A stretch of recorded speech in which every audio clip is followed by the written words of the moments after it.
Bueno, como estábamos diciendo, hoy vamos a seguir trabajando un poco más con el tema de funciones y la idea, a pedido de uno de los compañeros de ustedes, es volver a hacer algún tipo de ejercicio en los que aparezca implicado la función signo. La función signo ya la habíamos estado discutiendo en el primer repartido, en los primeros ejercicios. Y bueno, ahora la idea sería ver qué es lo que podemos hacer al respecto. ¿Tá? Vamos entonces a pasar directamente primero a recordar una serie de conceptos que se estuvieron trabajando y luego entonces vamos a entrar directamente de lleno en la resolución del ejercicio que hoy me compete. ¿Tá? Antes de continuar, le acabo de dar entrada a alguien que se llama Tiago. ¿Tiago qué? Probablemente sea Tiago Vescovi, pero el apellido creo que se lo pone cuando entra a la clase que le da a cambiar nombre. Ah, perfecto. Muy bien. Bueno, vamos entonces a continuar. En primer lugar, como ustedes pueden ver, yo acá empiezo repasando algunos conceptos que después van a quedar implicados en la resolución del ejercicio que voy a proponer. Bueno, primero, una función que involucra por lo menos un valor absoluto. Recuerden que era un ejemplo de lo que íbamos a llamar una función partida. ¿Por qué? Porque para trabajar con valores absolutos, ustedes empezaban por aplicarle la definición a cada uno de los valores absolutos que estuvieran implicados en el ejercicio y luego quedaban determinadas una o más zonas en las que había que subdividir el eje real de trabajo. ¿Está? Entonces, vamos a empezar por recordar eso, que las funciones entonces con valor absoluto van a ser siempre ejemplos de funciones partidas. Pero había otro tipo de función que también me obligaba a mí a trabajar por tramos o por zonas, y era la función signo, la que está acá. ¿Por qué? Porque la función signo asigna u otorga un 1 en todos aquellos tramos en que el signo de la expresión que te están dando es positivo. Un 0 donde esa expresión se anula, vale decir donde tenga raíces, y un -1 en aquellos tramos donde el signo de la expresión era negativo. ¿Tá? Ahora, esto, cuidado entonces, ¿sí? Una función que por lo menos involucre una función signo en su interior, va a ser también un ejemplo de una función partida, porque me va a obligar a dividir en sectores, en zonas, mi eje real de trabajo. Vamos entonces directamente a este ejercicio, que es el que propongo para trabajar en el día de hoy, y justamente está revisando esos conceptos de funciones con valor absoluto y función signo. Acá me dan una función que es 2 por valor absoluto de x más 3 menos 2x más signo de x2 menos 4. Bueno, ¿cuál va a ser la idea? En primer lugar, voy a empezar por, acá estamos, fíjense en que hay un primer término que involucra un producto, sí, pero además un valor absoluto. Ya sé que como hay un valor absoluto en juego, voy a estar obligado a trabajar por zonas. Y en parte, esas zonas de trabajo van a quedar determinadas al aplicar la definición a este valor absoluto. ¿Sí? Entonces, si vos empezás por aplicar la definición a ese valor absoluto, vas a tener que empezar por recordar que un valor absoluto se cambia por lo mismo sin barras cuando lo que estaba dentro de las barras era mayor o igual que 0. O se cambia por una expresión que tiene todos sus signos contrarios cuando lo que estaba dentro de las barras era menor que 0. Acá quedaban dos inecuaciones para resolver, que en realidad no eran dos inecuaciones distintas, sino que eran la misma inecuación, que en realidad cambiaba el signo. Así que, por ejemplo, para resolver la primera inecuación, ya tengo un 0 a un lado, tomaban la expresión que estaba en el primer miembro, la sacabas del ejercicio, la igualabas a 0 y su raíz era menos 3. Luego, como se trataba de una expresión polinómica, vas a arrancar a la derecha colocando el signo del término de mayor grado, que era el término que llevaba la X. Como él era positivo, empiezo por un más. Y al pasar por una raíz de orden de multiplicidad impar, cambian el signo. Vuelvo a repetir, ¿está? Ustedes, esa regla que dice que arrancan a la derecha colocando el signo del término de mayor grado, recuerden que era válida solo cuando esta expresión que está en el primer miembro es del tipo polinómica. Si no fuera un polinomio, esa regla que dice que arranques a la derecha con el signo del término de mayor grado no corre. Lo mismo que la regla que dice que si paso por una raíz de multiplicidad par, repito el signo, y si paso por una de multiplicidad impar, cambia. ¿Tá? Vamos a ver que si acá en el primer miembro no hubiera un polinomio, el signo de ese otro tipo de expresión hay que hacerlo por tanteo, porque esa regla que estoy aplicando no corre. Muy bien. Así que como acá me quedaba con los mayores o iguales que 0, subo derecho y me quedo a la derecha. Luego, la otra inecuación es igualita, o sea que la raíz del primer miembro sigue siendo menos 3, el signo sigue siendo más menos, pero ahora te quedás con los menores que 0. Y en definitiva, si solamente estuviera este valor absoluto en la expresión, vos tendrías dos zonas de trabajo que serían las que yo llamé A y B. ¿Estamos de acuerdo hasta acá? Bien, ahora, ustedes tenían también en la expresión una función signo. Entonces, ¿por qué debo reemplazar esa función signo? La función signo, ¿tá? Fíjense en que es el signo de x2 menos 4. Entonces, vamos para acá. ¿Por qué reemplazo el signo de x2 menos 4? Primero vas a tomar la expresión a la que hay que estudiarle el signo, que es el x2 menos 4. La vas a igualar a 0 para hallarle sus raíces. Fíjense que como es de segundo grado, tiene que tener tantas raíces como grado tiene. Esas raíces son 2 y menos 2. Le vas a hacer el signo entonces a esa expresión. Es una expresión polinómica, así que vas a arrancar a la derecha con el signo del término de mayor grado que es positivo. Vas a pasar por una raíz impar, cambia el signo. Otra raíz de naturaleza impar, cambia el signo. Y este sería el signo de la expresión. Pero ¿cuál es la función signo correspondiente a esto que estoy viendo acá? Bueno, supongamos que yo a este pedacito, que es el signo de x2 menos 4, le llamo función g.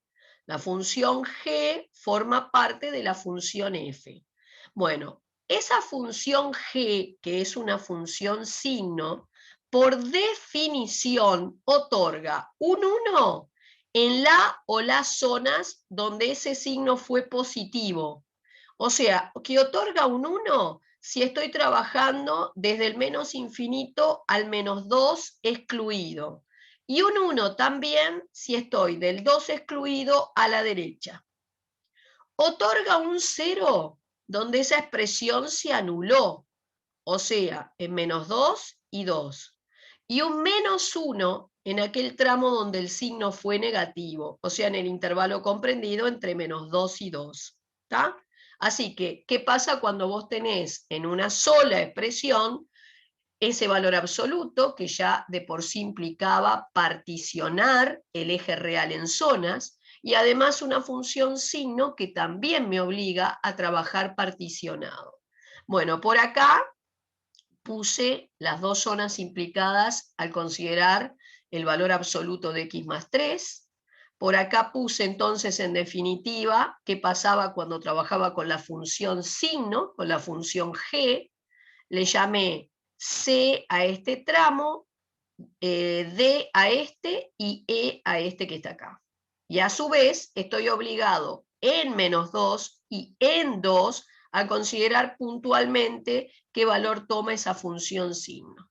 Bueno, bajé todo a un solo eje, bajé el menos 3, bajé el menos 2, bajé el 2, y en definitiva estas son las 4 zonas en que se particiona el eje real, ¿tá? Y vuelvo a repetir, puntualmente en menos 2 y en 2, donde la función signo se anula, tenés que considerar esos valores puntuales también por separado.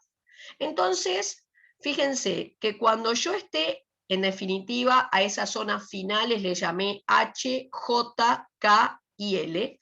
Cuando tú estés trabajando en H, subís, tu primer valor absoluto cae en la zona A.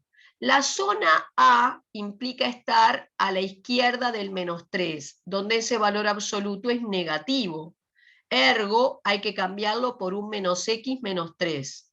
Vengo acá, fíjense, L es negativo, lo cambio por menos X menos 3. Y esto cae en la zona C, estás de este lado del menos 2, ahí era que había que cambiarlo por un 1, ¿tá? Porque era un tramo donde la función signo era positivo. Así que la G se cambia por un 1. Luego, cuando yo esté en J, fíjate que tu primer valor absoluto estás a la derecha del menos 3, cae en la zona B. En la zona B, mi valor absoluto, incluido el menos 3, es positivo, así que el valor absoluto se cambia por X más 3, y la función signo sigue cayendo en C, donde ella es reemplazable por un 1. Es un tramo donde la función signo era positivo. Muy bien. Dijimos que justo en menos 2 tengo que analizar o considerar que la función signo valía 0, porque esto era una raíz de la expresión. Así que después vos vas a tener que analizar puntualmente el valor que toma la función f, la total, en ese punto. F de menos 2.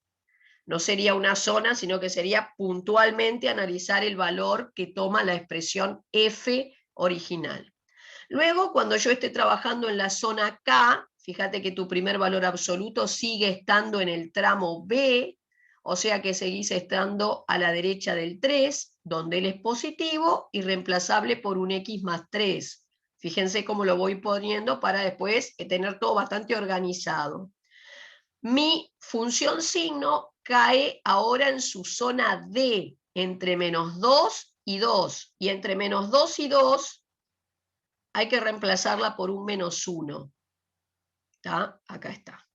Justo en 2, la función signo se hacía 0. Así que vas a tener que estudiar puntualmente el valor de la función f en 2.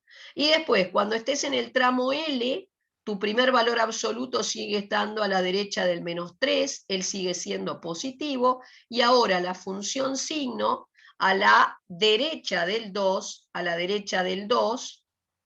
ella era positiva y entonces había que cambiarla por 1.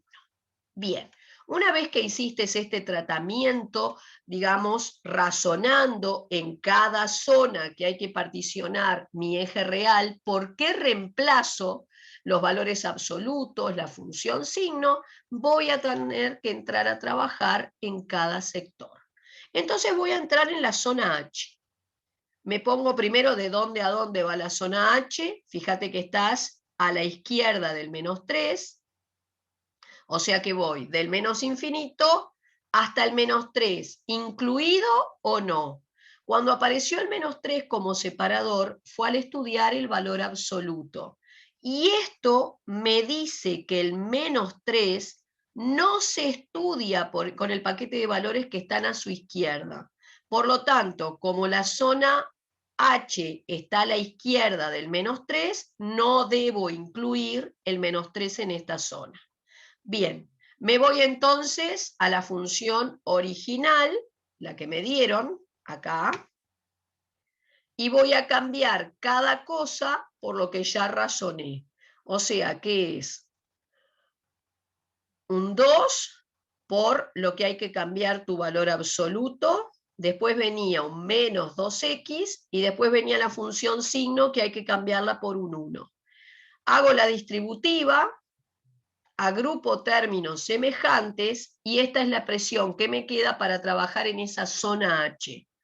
Si el f de x era lo mismo que poner un y, reconoces que estás frente a un modelo lineal que ha quedado escrito en su forma explícita, porque te quedó con la y despejada, y ya sabemos que el dibujo de ese modelo lineal es una recta. Voy a hacer una tabla de valores, voy a elegir 3 valores cualesquiera para la x, pero conviene que uno de esos valores sea el separador de zonas, porque así sé bien hasta dónde llega esa recta. ¿Está? Si quieren ya empiezan a dibujar, si no esperan, ¿ven? Yo puedo ir ya a mi par de ejes coordenados, ubiqué los puntos que había determinado de esa recta, la tracé suavecito con lápiz, pero luego pinté de esa recta solo lo que va del menos 3 a la izquierda, con punta de flecha, porque era casi hasta el menos 3. El menos 3 mismo no estaba incluido en este sector.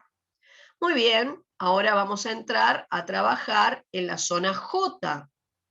¿De dónde a dónde va la zona J? Bueno, va a ir del menos 3 incluido, porque si el menos 3 no había quedado incluido en el tramo anterior, debe de quedar en este, hasta el menos 2, casi el menos 2, porque no te olvides que en menos 2 lo vas a tener que estudiar puntualmente.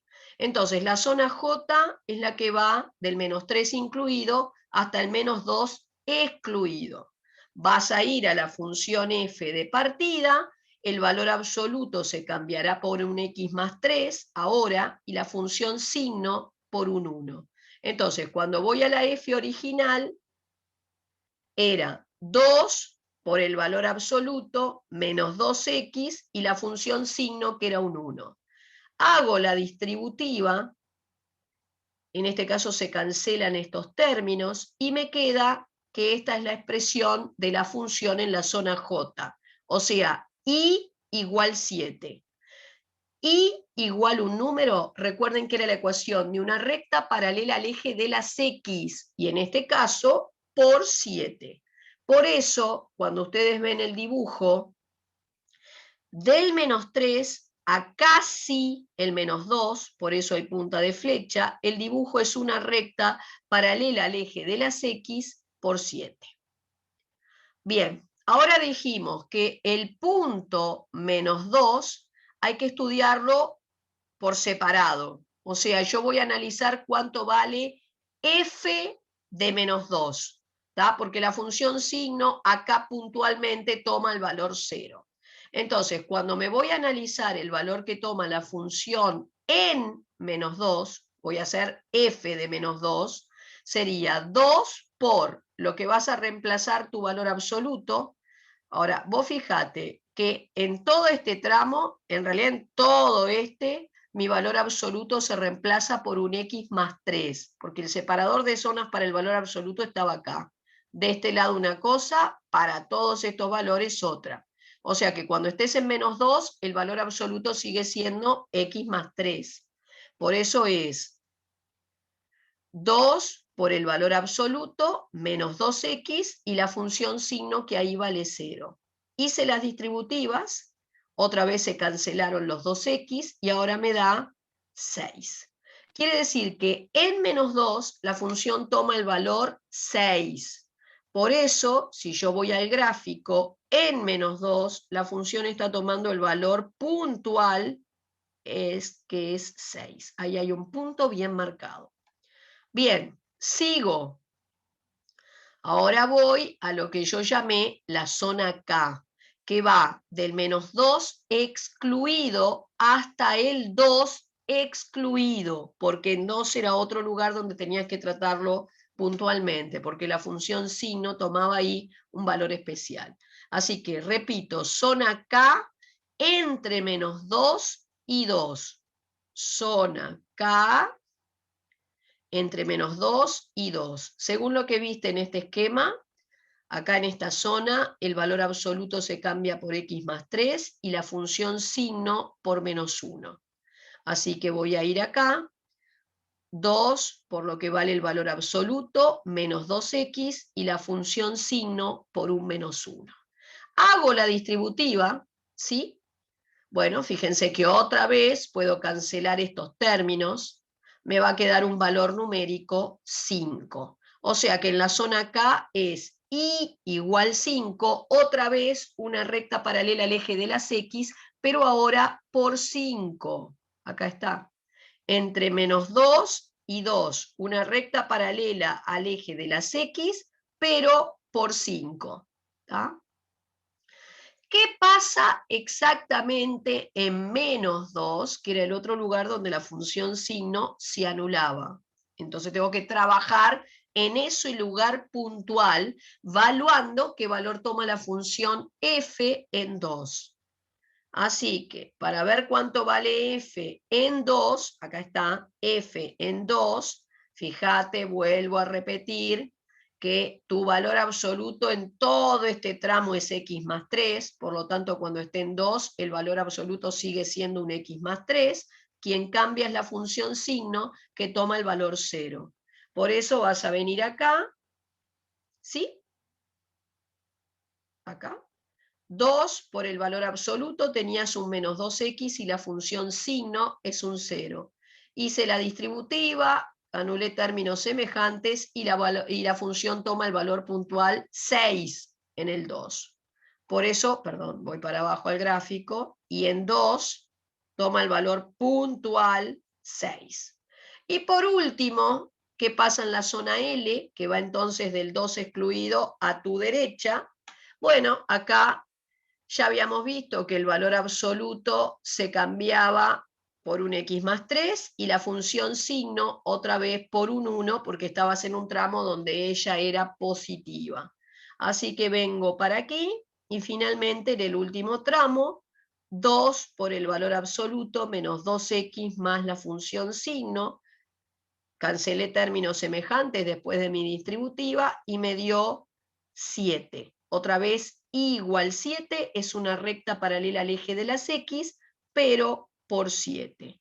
Y este es entonces el dibujo, ¿tá? Aunque la función es una función partida, recuerden que no se hace cada tramo de un color distinto, es todo en un solo color, porque la función, aunque esté quebrada o partida, es una sola. Esta es la función f entonces correspondiente. Ahora, ¿qué más me pedían, además de bosquejarla? Bueno, por acá me piden, parte B, resolver la ecuación f de x igual 1. Yo puedo resolverla de muchas maneras, pero ya que tengo el dibujo me voy a ayudar de él. ¿Por qué? Porque si vos querés resolver esta ecuación, el dibujo de f lo tenés, está en celeste, lo acabás de hacer. Lo que está en este segundo miembro viene a ser otra función a la que, por ejemplo, le llamé m de x.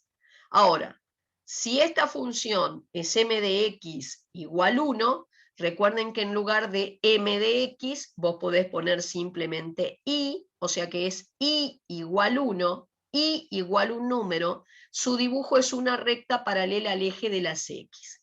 Entonces yo tomé otro color y voy arriba del dibujo de f a dibujar el dibujo de m.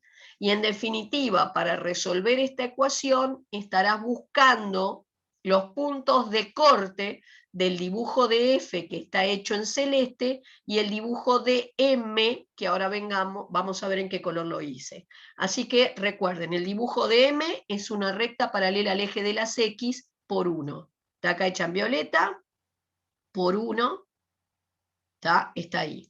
Entonces, ¿qué es lo que pasa? Si vos buscabas para qué valores de x estos dos dibujos se cortan, resulta que según esto, el dibujo violeta y el dibujo celeste no se cortan nunca. Ergo, esta ecuación no tiene solución. ¿Ven? F y M, su intersección es vacía. Por lo tanto, esta ecuación no tiene solución. porque no hay cortes entre los dos gráficos. No hay ningún valor de la variable independiente, o sea, la x, para los cuales las dos funciones coincidan. Bien, en la otra partecita de este problema me piden determinar, vamos a la letra, dominio y rango de la función f. Vuelvo a la celeste. Vamos a recordar que el dominio de una función se lee sobre el eje de las x, ¿tá? Y va a venir dado por aquellos valores de la variable independiente para los cuales la función exista. El eje de las x está acá. Si tú te fijas, para todos los x hasta el -3 hay dibujo.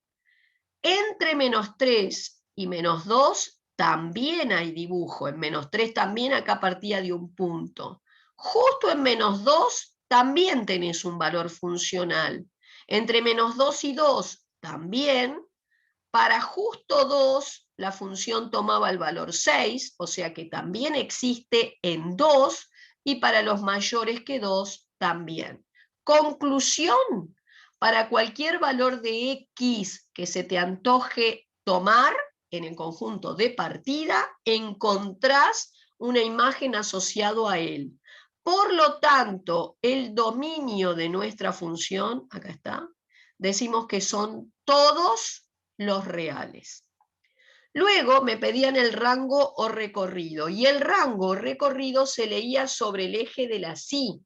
Entonces yo me voy a preguntar, mirando el eje de la Y, ¿para qué valores de Y encuentro un f? ¿Tá? O sea, la función f tiene asociada una preimagen. Fíjense en que para valores de I menores que 5 no hay dibujo celeste.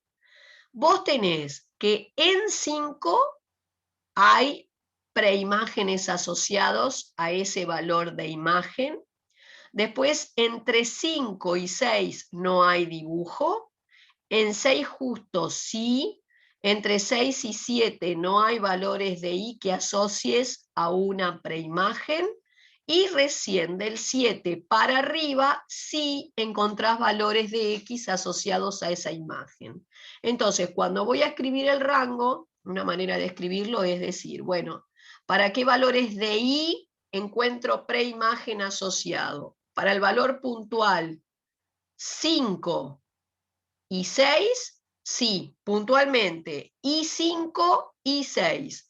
Y después del 7 incluido para arriba. El intervalo, esto es la llave de conjunto, indica valores puntuales, 5 y 6 puntuales. Y después unión, ahí sí, el intervalo que va del 7 incluido hacia el más infinito. Y cuando en la última parte te pide si esta función f tenía raíces, ustedes recuerden que las raíces de una función vienen dados por los valores de la variable independiente que corresponden a cortes del gráfico con el eje de las x. Pero mirando el dibujo de la f, que es el celeste, esa función f nunca llega a cortar, menos tocar al eje de las x que está acá abajo. Entonces esa función f no tiene raíces. Eso es lo que voy a tener que informar, que la función f no tiene raíces, pues no hay cortes del gráfico de f con el eje de las x, ni cortes ni puntos de contacto. ¿Tá? Entonces, hasta ahí lo que me pedía mi ejercicio. Para rescatar o para puntualizar, recuerden que cada vez que trabajen con una función que involucre por lo menos un valor absoluto, o como estamos viendo ahora también, una función signo, ustedes van a estar obligados a trabajar por sectores, y para determinar en cuántos y cuáles sectores hay que dividir el eje real de trabajo, o sea, el eje de las X, van a tener que aplicar la definición tanto a cada valor absoluto que pueda haber quedado implicado en el ejercicio, como a las funciones signos que se encuentran. Recuerden, vuelvo a repetir, cómo trabajar con una función signo. ¿Está? Bien, voy a dejar de compartir.